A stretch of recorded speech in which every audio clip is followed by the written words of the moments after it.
Bueno,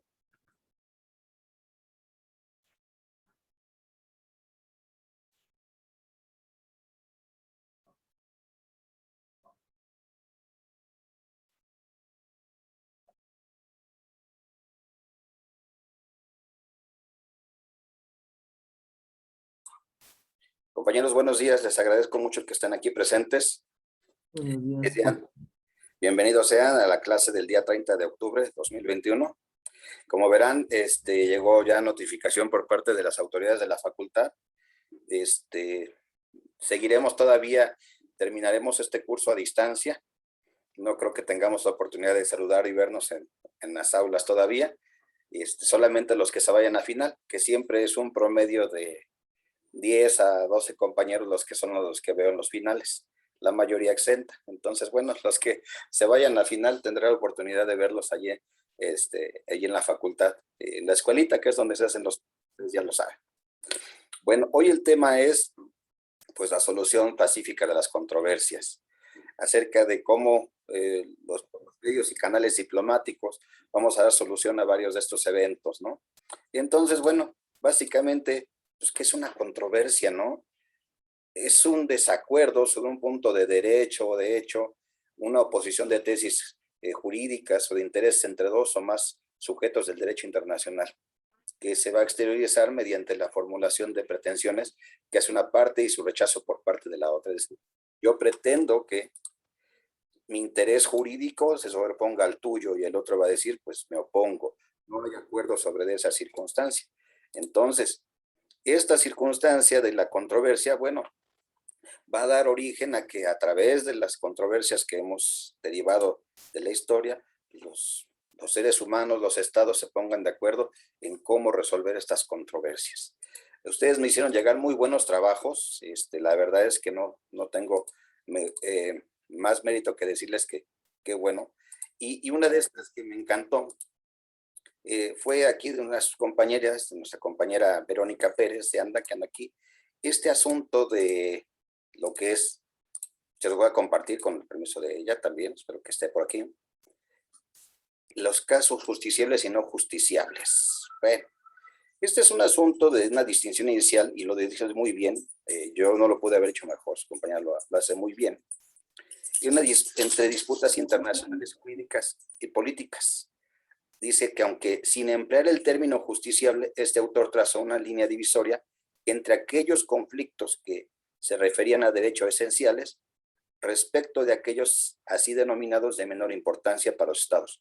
Sobre los primeros existe una suerte de limitación inherente para el ejercicio de la función jurisdiccional, por lo que solo respecto, los pesará, vamos a ver quién entra, aquí estamos, solo respecto de los segundos, y se pesaría sobre los su deber de negociar y en su defecto de buscar solución a través del arbitraje. Es decir, en esta doctrina hay asuntos que merecen la pena que se lleven acá a través del arbitraje o de la búsqueda de la solución de las controversias. Y hoy lo vamos a ver en esta parte. Entonces, a ver si, permítanme, ustedes correctamente me hicieron llegar varios ejemplos y demás.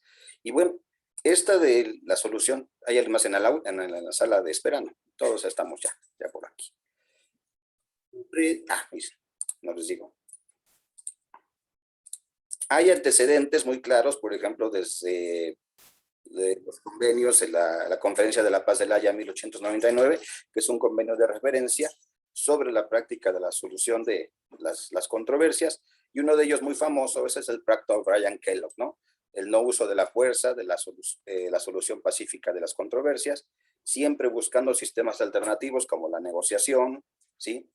La adjudicación, las consultas, los buenos oficios. A ver, permítame. Es que anda por aquí el perrito de mis hijitas. Anda dando lata.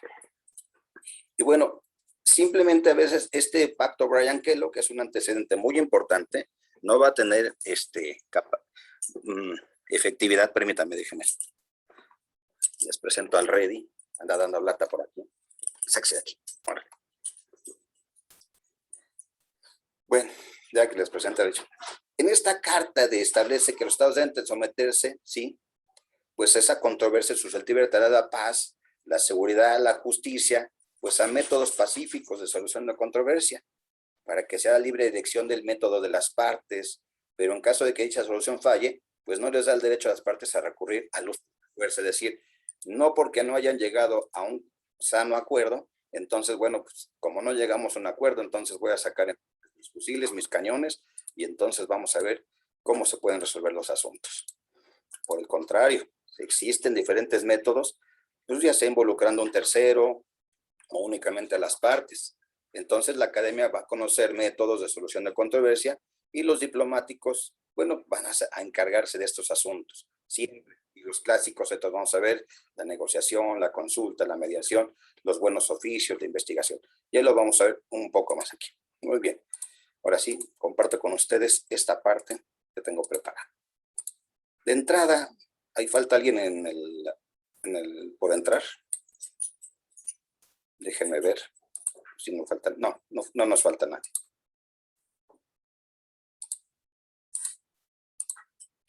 El artículo 4 de la Carta de la Organización de las Naciones Unidas nos va a decir que los miembros de la organización en sus relaciones internacionales se deben de abstener de recurrir a la amenaza, al uso de la fuerza, contra la integridad territorial, la independencia política de cualquier Estado o en cualquier otra forma incompatible con los propósitos de las Naciones Unidas.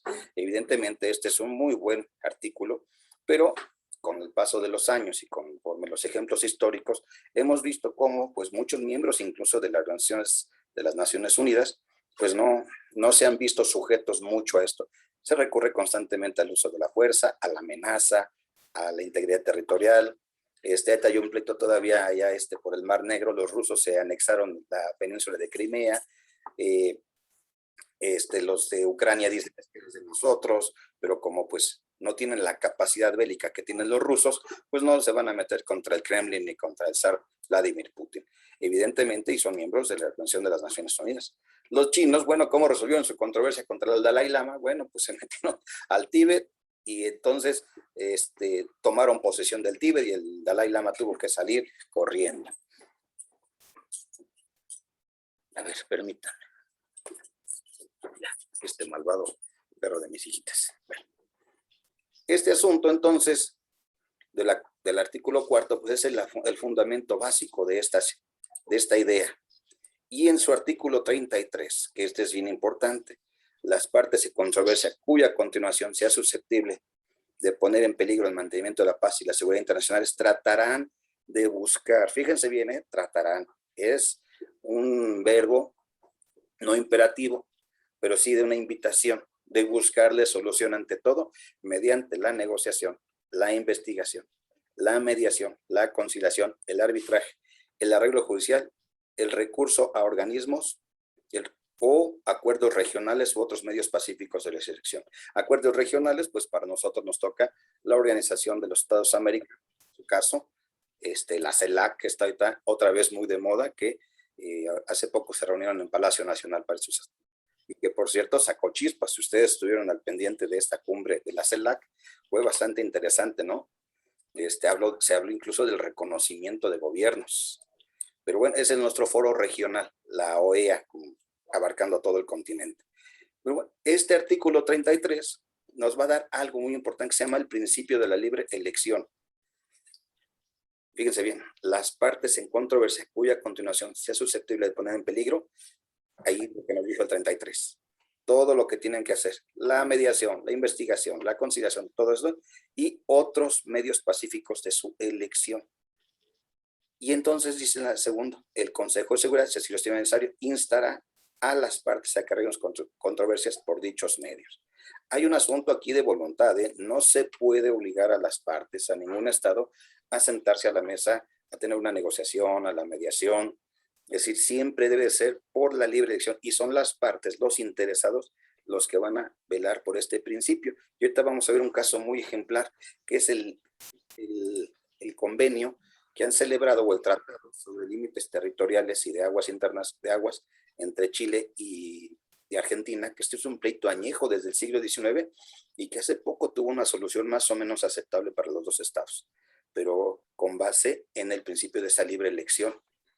porque allí en el cono sur, ya está donde está el estrecho de Magallanes y el canal de Beagle, bueno, ese era un problema entre Chile y Argentina bastante serio. Bueno, pues vámonos a uno por uno. Este principio de solución pacífica va relacionado con otros principios de derecho internacional. Bueno, ¿qué otros principios vamos a tener allí? Bueno, lo primero es abstenerse de la amenaza o el uso de la fuerza. Se debe de evitar. Esto de acuerdo con las diversas convenciones como el Pacto de la Liga de los Estados Árabes, que tiene un foro regional, el Tratado Americano para la Solución Pacífica y el Tratado Interamericano para Asistencia Recíproca, que luego les voy a contar. Este Tratado de Asistencia Recíproca no es a veces tan respetado. En los años 80, cuando Argentina se lanza por la reivindicación de las Malvinas en contra de Inglaterra, se van a la famosa Guerra de las Malvinas, pues el tratado impone de que pues, si un Estado americano es agredido por otra potencia extranjera, pues debería de apoyársele. Y fue todo lo contrario. Los estadounidenses y los chilenos apoyaron a los ingleses con tecnología, con bases aéreas, con avisarle, mira, ya te van a llegar por acá los argentinos. Es decir, por eso les digo, esto del cuento de la Unión Latinoamericana depende de qué gobiernos estén al frente. Pero bueno, se supone que el organismo nos obligaba, o este tratado, pues, a asistirles. No fue así. A mi casa llegaron algunos desertores de la Guerra de las Malvinas. Mi papá era gestor de pasaportes y de trámites de visas y era muy famoso en su medio, y llegaban y ya nos contaban por qué habían tenido que salir huyendo de Argentina, ¿no? Pero bueno, ese es caso para derecho internacional privado, luego se los cuento. Luego viene, aquí Dulce, vamos a dejarla entrar, la solución de controles de estados no debe poner en peligro la paz y la seguridad internacional. Siempre debe de anhelarse y buscarse esta solución de las controversias, porque ya de por sí es un mundo difícil. Hay muchos problemas en los 90, por ejemplo, el problema de los Balcanes, el horror, las guerras, en los 50 la guerra de Corea, en los 60 pues tuvimos otros conflictos armados. Por ejemplo, estuvimos a punto de la guerra nuclear cuando los soviéticos pusieron misiles en Cuba. Claro, se estaban defendiendo porque había la amenaza de invasión o del uso de la fuerza por parte de Estados Unidos. Cuba se había hecho apenas la revolución y entonces, bueno, pues tenían que defenderse también, ¿no? Eso nos tuvo al borde de un conflicto internacional serio. ¿Por qué? Pues porque el imperio pues, amenazaba con la integridad territorial de Cuba.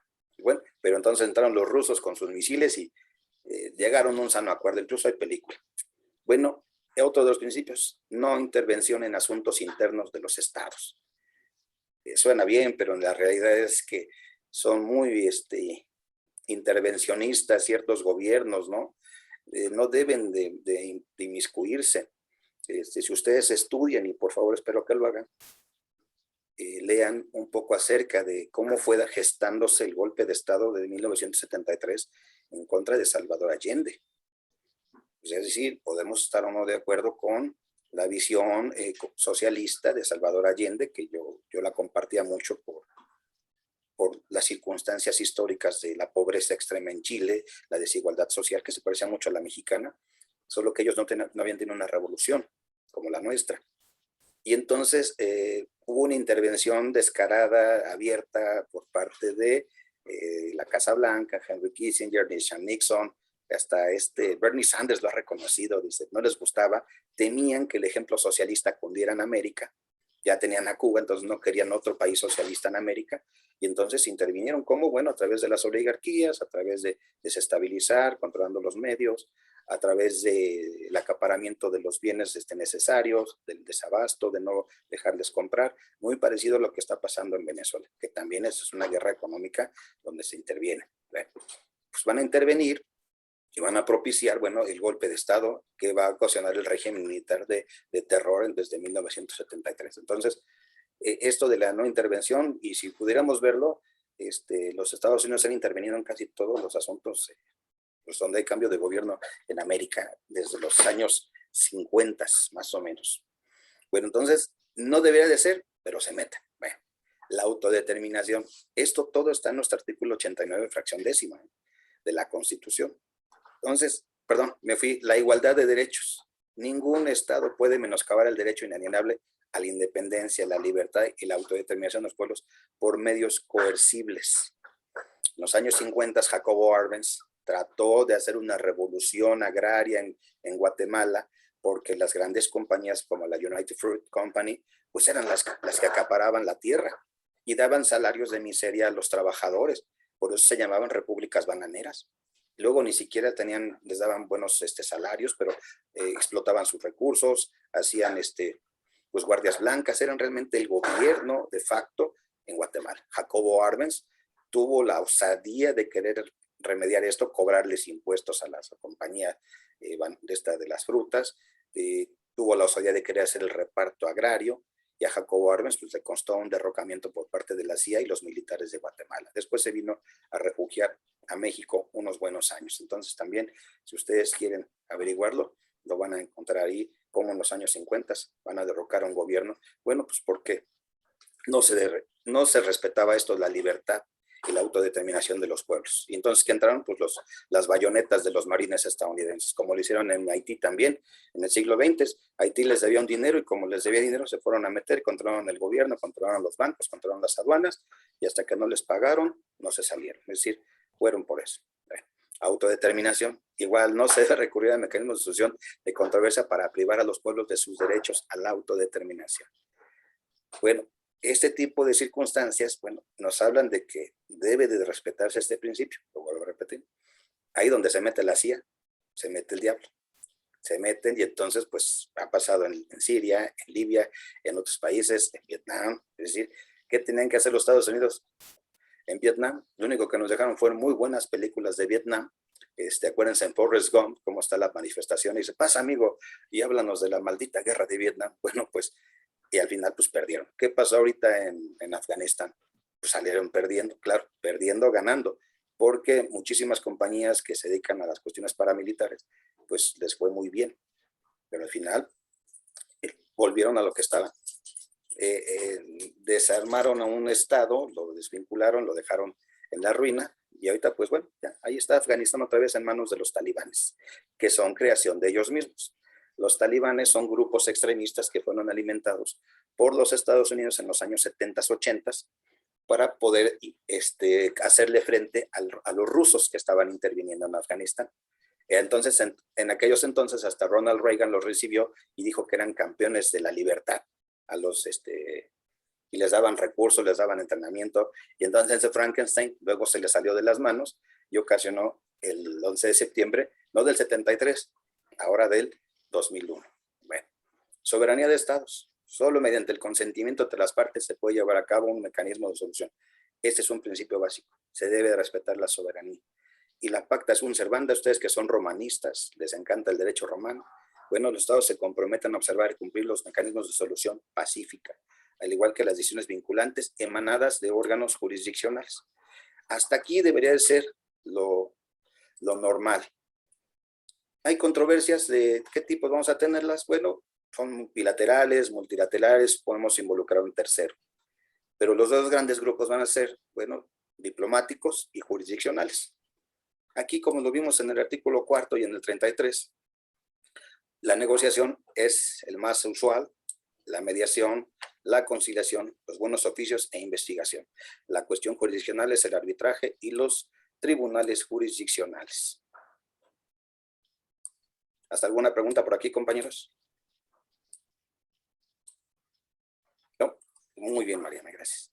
Estas negociaciones diplomáticas son el mecanismo más utilizado para la solución pacífica de controversias, como la manera más simple y más antigua de arreglar las controversias. Desde tiempos antiguos, inmemoriales, desde que la humanidad existe, siempre han existido dos grupos, dos pueblos que viven en la misma región o cruzando un río o porque se encontraron, y la negociación siempre va a ser lo más usual. Entonces se busca el diálogo, los canales diplomáticos que vamos a poner fin a las disputas, ¿no? La mayoría de estos tratados contemplan negociación como el primer paso de la solución de controversias. A ver, vamos a firmar un tratadito, ¿no? Vamos a qué te comprometes tú y a qué me lo comprometo yo. Derechos y obligaciones. ¿Qué es lo que es bueno para ti? ¿Qué es malo para mí? En fin. Y entonces vamos a buscar que se van a satisfacer, pues, para ambas partes, bueno, ya hay un beneficio mutuo, ¿no? Lo que le llaman los gringos un win-win, el ganar-ganar, y entonces para evitarnos confrontaciones o medios estériles. La negociación directa llega a establecer, pueden tratar de solucionar sus diferendos antes de invocar otros medios de solución pacífica de controversia. Vamos a negociar tú y yo sin intermediarios. Uno de esos asuntos de negociaciones o de pláticas, bueno, pues siempre contemplan el recurso de negociaciones directas. No hay intermediarios. Las partes se ponen de acuerdo. En el caso, por ejemplo, del río Bravo, las aguas del río Bravo pues, son comunes a Estados Unidos y a México. En el siglo XX, nuestros gobiernos pues, se dieron cuenta que pues, esas aguas son de los dos pueblos, tanto del lado de Estados Unidos, que viene desde Texas, a nosotros Chihuahua, Coahuila, Nuevo León, Tamaulipas, y había necesidad de hacerlo. Entonces, imagínense, se pusieron de acuerdo los gobiernos y crearon la presa Falcón, que está allá en Tamaulipas, en frontera con Texas. Es una presa inmensa, pero fue producto de una negociación para todos. Muy bien. Tengo aquí unos comentarios de Juan. No, pues sí, Juan, tienes razón. Hay intervencionismo, claro que hay. Hasta el embajador pasado, Christopher Landau, le estaba dando sus billetitos a los opositores. Y eso pasa casi en toda América. Los embajadores estadounidenses le meten su dinerito allá a los sectores opositores. Sí, lo hacen. Sí, ya vi tu mensaje por aquí. Bueno, sigamos un poquito. La negociación, la mediación, que es importante. El mediador puede actuar a sustituto de las partes o del tercero, pero siempre deberá contar con el consentimiento de ellos. Como en el caso, por ejemplo, de los asuntos laborales, lo primero que te van a pedir ahora si vas a entrar a un juicio laboral con la nueva ley que ya va a estar en vigor, cuando entren los juicios laborales, vamos a entrar primero a la mediación. No vas a poder entrar a un juicio laboral si no pasas por medio de la mediación. Incluso en los juicios de carácter penal, ya te invitan a negociar. Ahí sí hay un acuerdo reparatorio. Pero eso lo hace el juez antes de que entres a la audiencia. Se dice, ¿tienen un acuerdo reparatorio? Bueno, si son asuntos de carácter económico es muy fácil, pero cuando son asuntos de delitos en contra de las personas o de otros que son como el homicidio y demás, es imposible llegar a un acuerdo reparatorio. Pero en algunos que son de carácter económico es sencillo. Entonces, la remediación puede cubrir asuntos de hecho, así como asuntos de derecho, conduciendo las partes de acuerdo e incluso garantizar su ejecución y continua observancia. De igual manera, la mediación es un procedimiento informal, flexible, que no deja enmarcado dentro de reglas fijas únicas. Cada proceso de mediación se dan múltiples características propias que no permiten asimilar un proceso anterior a casos futuros. Esto está reconocido por la Convención de La Haya de 1907 y se dejó claro que se puede hacer precisamente como una mediación para lograrlo. Yo les puse aquí un ejemplo de la mediación que se llevó a cabo por México en los conflictos de El Salvador en los años 80 con la guerrilla salvadoreña y el gobierno. Les puse ahí una liga, se las dejé y lo vamos a ver tantito, vamos a parar aquí. Incluso, ¿cuál fue el resultado de esta negociación? Aquí está. En el acuerdo de Chapultepec, estos acuerdos de paz, yo les dejé el de proceso, pero bueno, aquí tenemos otros. Estos acuerdos, acuérdense que la guerra en El Salvador en los años 80 fue brutal. De hecho, era un conflicto de carácter no internacional, era como lo vimos en la Convención de Ginebra, pero era un conflicto brutal. Asesinatos, desapariciones, masacres, no se podía más. Entonces, este acuerdo de paz va a ser de alguna manera una conmediación del gobierno mexicano y se va a firmar en el Castillo de Chapultepec. Entonces dice, aquí las partes han alcanzado, dice lo que dice aquí, han alcanzado el conjunto de acuerdos políticos que enuncian a continuación, cuya ejecución unidad de los anteriores acuerdos ya citados pondrá término definitivo al conflicto armado salvadoreño. Eran terribles lo que tenían por ahí, ¿no? Y entonces se expresan los principios doctrinarios de las Fuerzas Armadas, se van dando todos lo que iban a ser el sistema educativo de la Fuerza Armada, la depuración, todos sus acuerdos ahí van a estar para poder llegar a cabo, sobre todo la reducción de las Fuerzas Armadas, separación de la impunidad, que se hagan los crímenes, cuerpos de seguridad. Es decir, este acuerdo va a ser firmado aquí en México Bueno, pues teniendo siempre ese acompañamiento. ¿Y de qué deriva? Bueno, eran de verdad terribles. ¿Ustedes conocen a Monseñor Romero? No. Bueno, Monseñor Romero, aquí se los voy a presentar. Ya está, hay película de él. Aquí está. En los años 80, la guerra en Salvador. Monseñor Romero es un mártir, es un salto de la causa, pero no siempre fue así. Y la vez pasada hablé acerca de cómo el Estado de Israel comete violaciones, pero también hoy voy a hablar y les vuelvo a decir, no tiene nada que ver con la fe. El Vaticano sabía, como sabía que Marcial Maciel era un depredador, un brutal pederasta, y no hicieron nada, y el que lo sabía era Juan Pablo II, porque aparte de ser un político excepcional, Juan Pablo II, pues tenía a su lado en el que todo que tuvo comunismo no le gustaba, porque él había crecido dentro de los regímenes comunistas. Monseñor Romero era un sacerdote, el arzobispo de El Salvador, y entonces, en vez de estar con las oligarquías, con muchos sacerdotes de su época, él es uno de los teólogos de la liberación. La teología de la liberación es un movimiento teológico eucarístico de los sacerdotes de Centroamérica y un poquito de Chiapas, si me lo apuran, como Samuel Ruiz y otros. Y entonces van a ver el sufrimiento del pueblo, van a ver la explotación de sus recursos, de sus encarcelamientos, de esas masacres.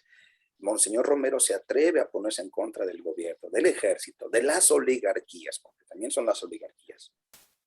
Y Monseñor Romero va a dar un mensaje el 23 de marzo del 80, es un discurso largo, pero al final dice: en nombre de Dios, de este pueblo sufrido, les pido y les ruego, les ordeno, cese las represiones. Abiertamente, Monseñor Romero les dice al ejército y a las oligarquías: paren esto. No va a parar allí, le está dando su misa después el 24 de marzo, de eso va a dar su Eucaristía, está con las manos en alto y recibe un balazo en el pecho. Ahí va a morir Monseñor Romero. El Roma no hizo nada, no se metieron, Juan Pablo II tampoco puso mucho el grito en el cielo, pero desde entonces es un santo, ¿no? Tras años, dice aquí el reportaje, 3 años de fructífera labor arzobispal habían terminado, pero una eternidad de fe y fortaleza y confianza, un hombre bueno como lo fue Monseñor Romero, habían comenzado el símbolo de unidad de los pobres y defensa de la vida en medio de la situación del dolor que había nacido. ¿Sí?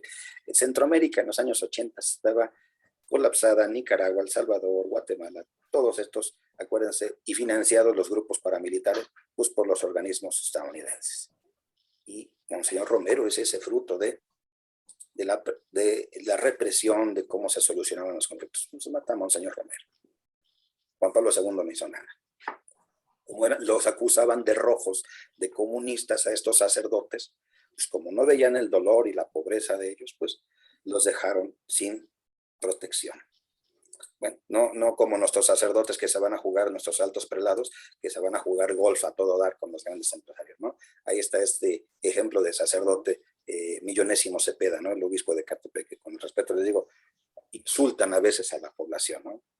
El obispo de Catepec, el Millonésimo Cepeda, Onésimo, perdón, estoy yo confundiéndome. Por eso digo, no es un asunto de fe, no me meto con la fe de nadie, muy respetable.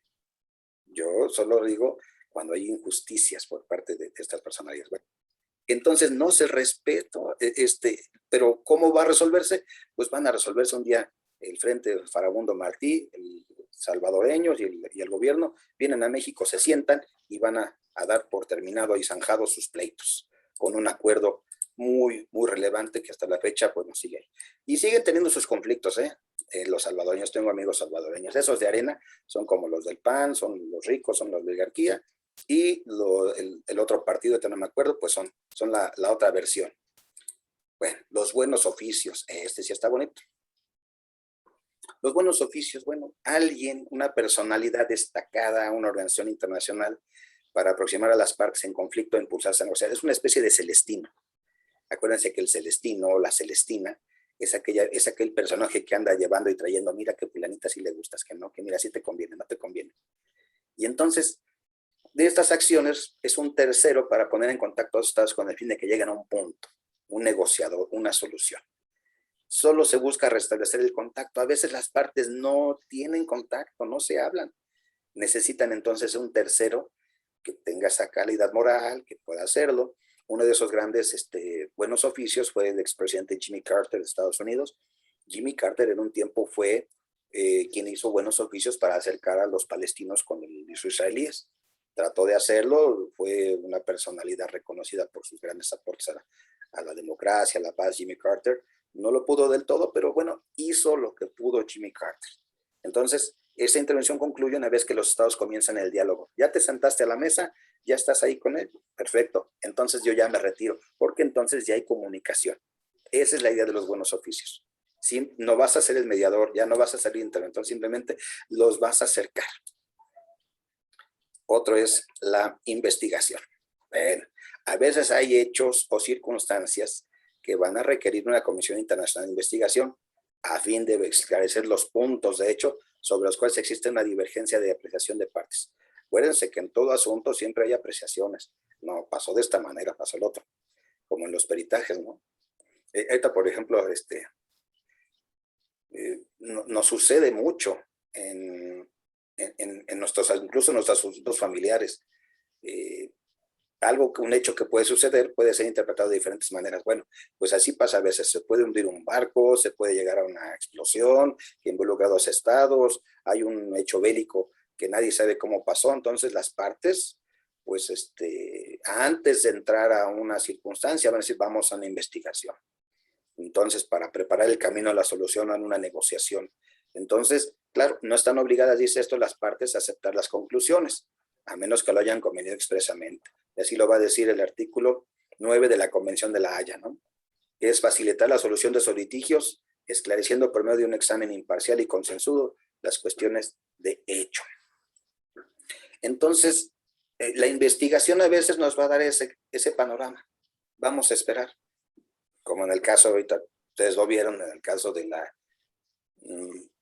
del accidente tan terrible y tan doloroso de la línea 12, de aquí del metro. Bueno, pues de inmediato todos salieron a dar sus opiniones, todos salieron a decir qué había pasado. Es más, hubo legisladores que fueron a hacer carroña política, a ponerse enfrente y a decir pasó esto y esto y esto. Eso no se vale.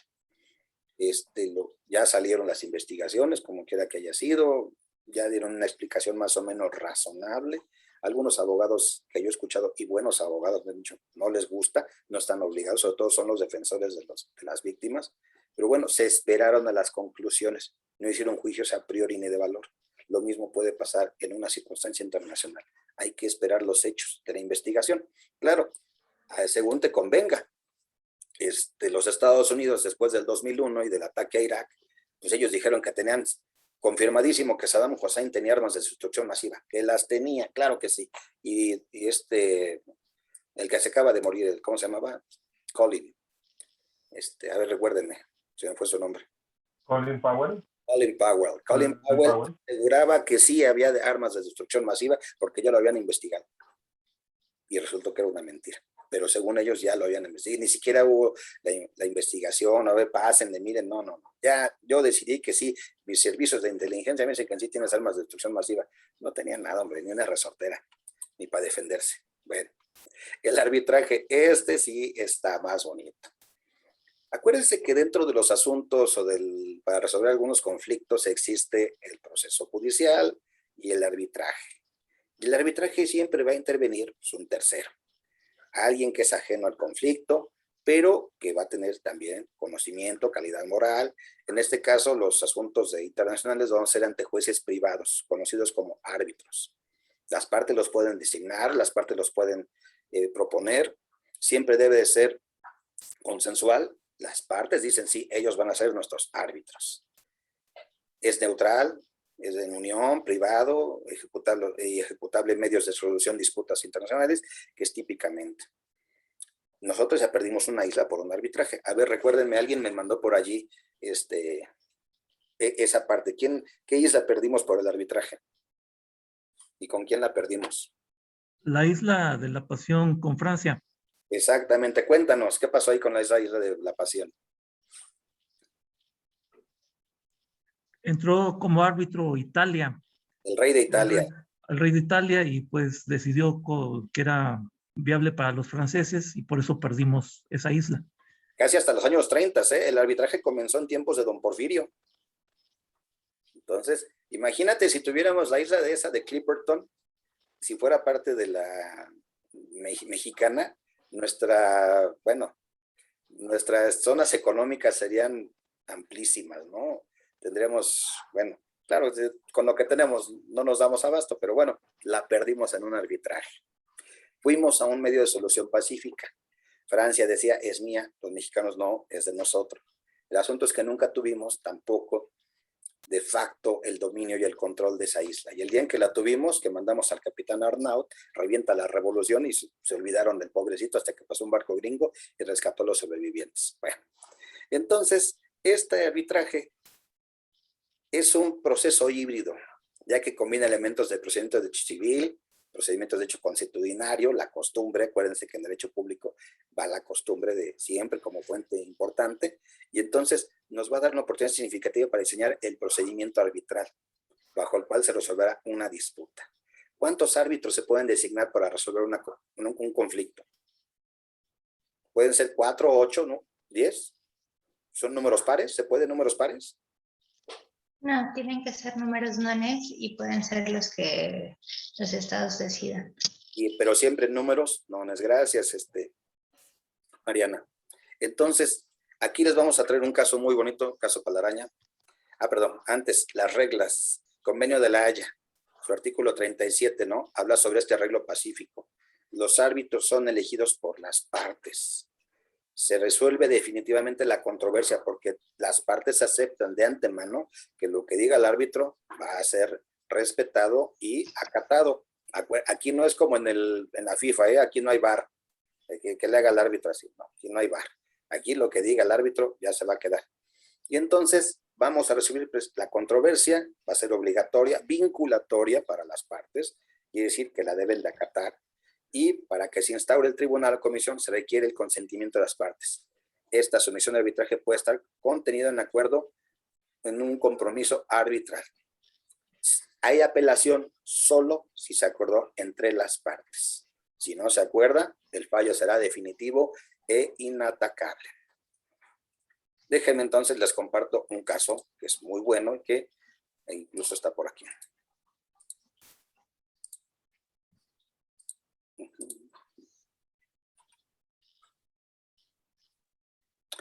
Antes de, me fui de largo y tenía yo que compartirles sobre la negociación.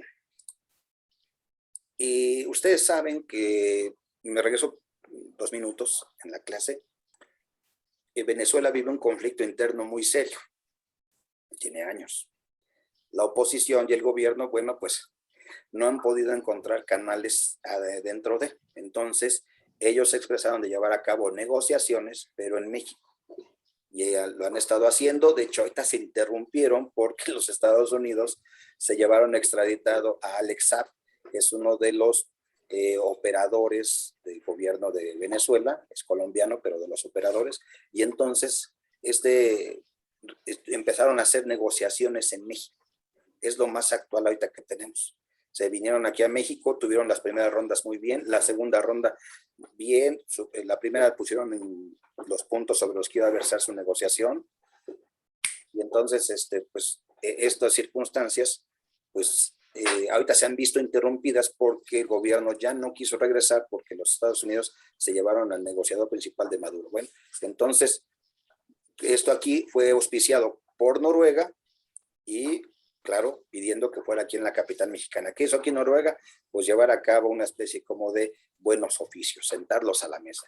No vamos a intervenir ni México ni Noruega, simplemente se les dan las condiciones, se les dan las posibilidades de que puedan ellos hacer su proceso de diálogo, superar sus diferencias, porque pues bueno, todos podemos tener una apreciación de lo que está en Venezuela pasando, ¿no? Si tú escuchas a CNN te va a decir que es el infierno. Si escuchas a Telesur, no, todo está perfecto, ¿no? Es decir, depende el medio que tú estés viendo. Dependen los ojos con los que estés apreciándolo. Si hablas con algunos amigos venezolanos exilados en México, te van a decir por qué salieron. Pero si hablas con otros que viven todavía allá, dices, no, todo está tranquilo, nos va muy bien. Evidentemente, siempre va a haber 2 puntos de vista. Bueno, los venezolanos y los aquí se vinieron a platicar, ahorita están interrumpidas un poco por ese asunto de que hubo esa extradición. Bueno, ahora sí, voy a donde les iba yo contando.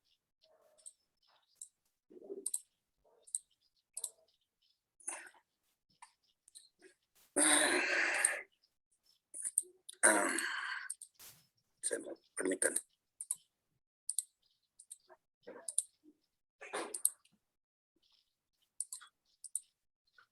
Un momento.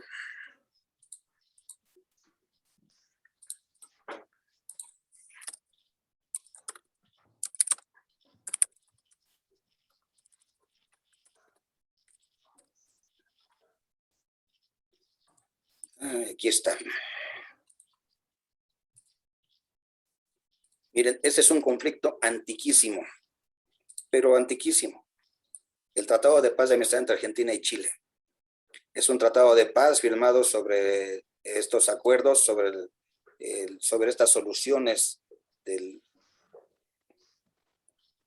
una delimitación marítima, precisamente en esta parte aquí de América, el canal de Beagle, el estrecho de Magallanes, es una delimitación marítima. El estrecho de Magallanes, y han tenido aquello muchísimos acuerdos, pero este no es el que quería compartir. Permítanme tantito.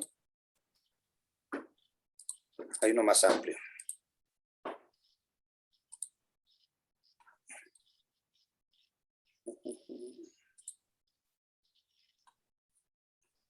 Incluso aquí tuvo que intervenir el Papa Juan Pablo II, si no mal me acuerdo, no, uno de los papas.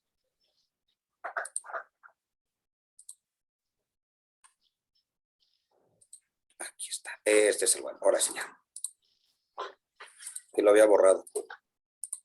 Este es un conflicto que data, y aquí está, el conflicto del Beagle, y va a existir desde que empieza el siglo XX más o menos, porque no se ponen de acuerdo sobre estos canales navegables. A la fecha ya lo están. Ya incluso hubo conatos de guerra. Ya ahí el conflicto llegó a punto, miren aquí, que el culminante el 22 de diciembre del 78, cuando la Junta Militar Argentina ordenó una operación de soberanía, bueno, para que fueran a tomarlo violentamente, ¿no? Los chilenos hicieron lo mismo, Argentina estaba inmersa también en otros conflictos, y bueno, lo dejaron un poquito más o menos. Sus antecedentes, bueno, acuérdense cuando vienen las independencias americanas, pues vamos a tener estos conflictos, porque luego eran tan extensos los territorios, pues que no sabíamos cuáles eran los límites territoriales. Y entonces viene desde esas épocas. Desde 1856 hasta el 71 vamos a tener este conflicto. Entonces ustedes lo van a ver un poquito ya por allí. Van a tener un tratado de amistad, comercio y navegación entre Chile y Argentina. Es el primer paso que van a dar, pero no terminó allí. Entonces, bueno, tienen estos límites, está medio confuso, son muchas islas, son muchos canales navegables, mares territoriales, todo lo que se puede tener ahí, ¿no? Entonces, es un canal, bueno, que está a disposición de los estados, pero bueno, a lo que le voy con ustedes. La solución de los conflictos, vamos a empezar desde 1915 aquí, ¿no? Se va a formar un protocolo para asustar los servicios del gobierno británico, para que les diga, bueno, como arbitraje, bueno, no se llevó a efecto. Luego ya en el 23, bueno, hay un acuerdo interior para los compromisos entre los cancilleres de ambos países. 4 de mayo del 38, otra vez los ministros se van a sentar, vimos que se designan otro arbitraje, pero con los Estados Unidos de América tampoco se llevó a acuerdo, es decir, las partes buscaban, ¿sí? Así hasta en el 49, en el 53, siempre hubo la intención de hacerlo. Y ya esto es lo bueno, rumbo al arbitraje, ya al final, bueno, van a tener esta circunstancia, bueno, intentaron realizar acercamientos para solucionar los problemas, además de estos conflictos sobre la región y otros que tenían ahí. Ya otro presidente, Arturo Frosondo, llegó allá con su homólogo chileno, Jorge Alessandro, una declaración unilateral como la de Cerrillos.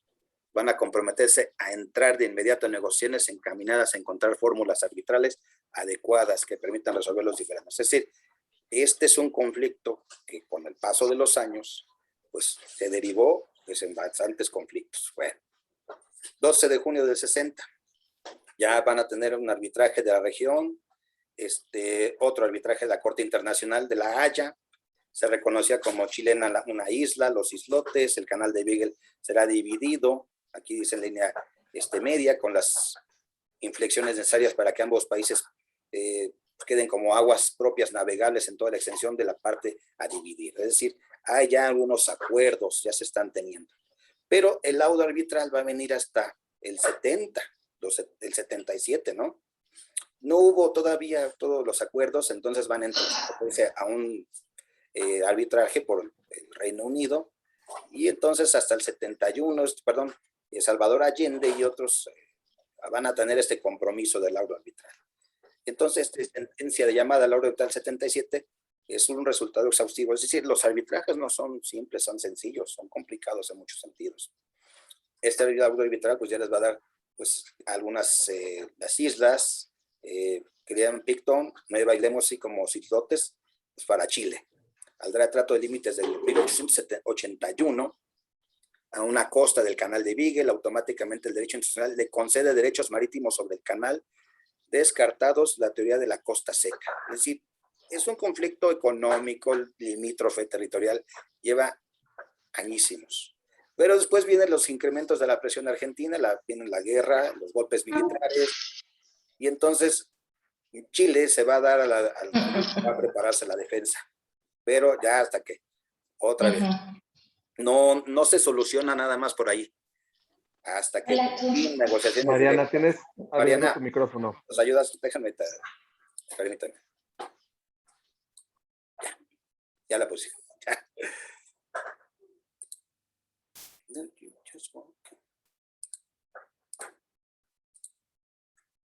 Bien.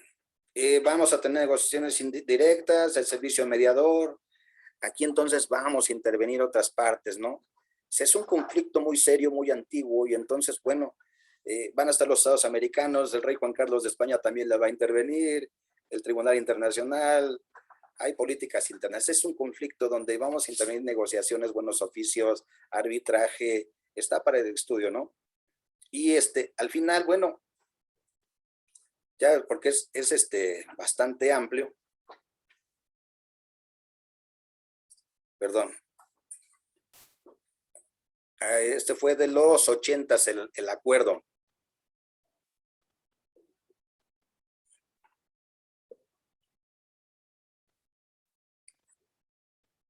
Perdón, ya al final. Es del 84. Este es el último acuerdo que tuvieron. El Tratado de Paz y Amistad entre Argentina y Chile dio solución definitiva a todos los problemas limítrofes al sur de la Isla Grande en Tierra de Fuego. El tratado incluye la delimitación marítima, un procedimiento para solución de controversias, estipula derechos de navegación, precisa los límites de los estrechos de Magallanes. En cada uno de estos puntos reafirma también los derechos de ambos países en la Antártida y exhorta a ambos pueblos a seguir el camino de la paz y la cooperación. De los territorios disputados, Chile obtuvo el reconocimiento por parte de Argentina de la soberanía chilena sobre las islas que se encuentran desde el eje central del canal de Beagle hacia el sur. Además, ambos países intercambian derechos de navegación en la zona. Después de tantos tiempo que estuvieron haciéndolo, bueno, ese es el producto de años de negociaciones, buenos oficios, arbitrajes, negociaciones, evitándose una guerra. Porque en el siglo XIX las disputas territoriales en Sudamérica se resolvían a plomazos. Por eso dejaron a Bolivia sin mar. Y una vez Evo Morales se aventó la puntada de decir en Chile, y tengo ganas de bañarme en las playas bolivianas. No, se armó porque los chilenos fueron quienes dejaron a los bolivianos sin acceso al mar. Los peruanos también. Hubo pleitos, la guerra del Chaco, entre los bolivianos y también ahí los paraguayos, los brasileños, masacres interminables. Es decir, por eso les digo, hay páginas de la historia sudamericana o latinoamericana que de verdad son muy lamentables. Y como ejemplo, pues se los traje, ¿no? Permítanme.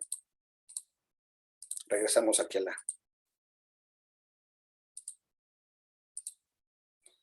Bueno.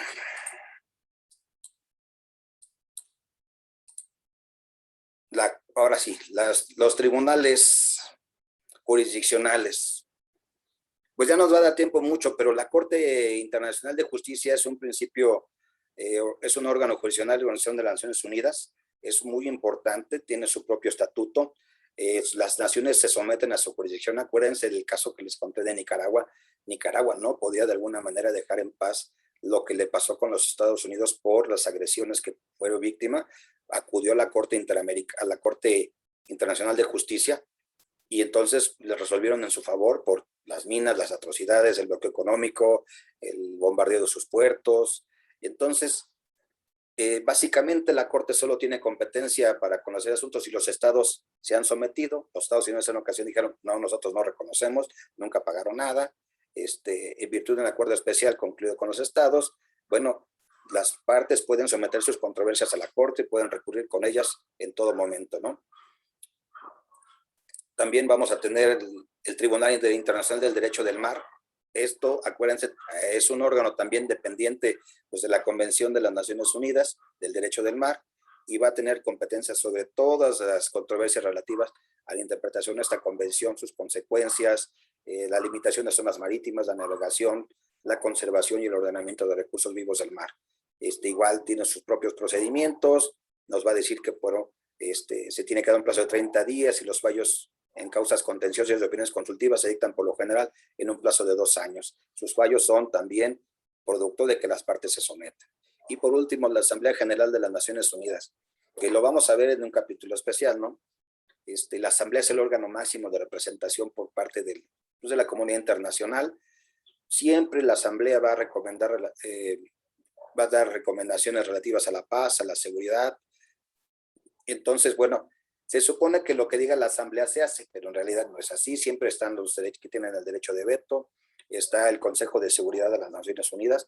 Acuérdense, ¿quiénes integran el Consejo de Seguridad de las Naciones Unidas de manera permanente? Nosotros somos 7 invitados y, por cierto, creo que nos va a tocar como país la presidencia temporal, pro tempore.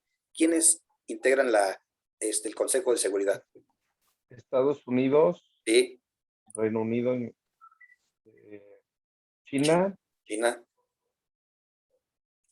los rusos. Francia, rusos y Francia. Sí. ¿Eran 5 o cuántos son? Sí, son 5. Son ellos, muy bien. Sí. Gracias. Entonces, la Asamblea General, bueno, pues sí tiene ciertas funciones, ¿no? Y hacen recomendaciones, pueden dar algunas medidas de carácter político, económico, humanitario y social. Sin embargo, quien realmente lleva las riendas en todo momento es el secretario general y el Consejo de Seguridad. Si somos realmente muy estrictos, ellos son los que llevan el control de la ONU. Nos vamos a ver la siguiente semana. Les agradezco, chicos, sobre esta clase. Ya son las 11:57 para que vayan a la siguiente. Si hay alguna pregunta, todavía estamos en tiempo. ¿No? No, profesor, gracias. Muchas gracias. Muchas gracias, profe. Cuídense mucho. Nos vemos. Profesor. Que esté bien, profesor. Hasta luego. Bye. Y gracias por sus trabajos, muy buenos todos. Gracias. Vale, pues.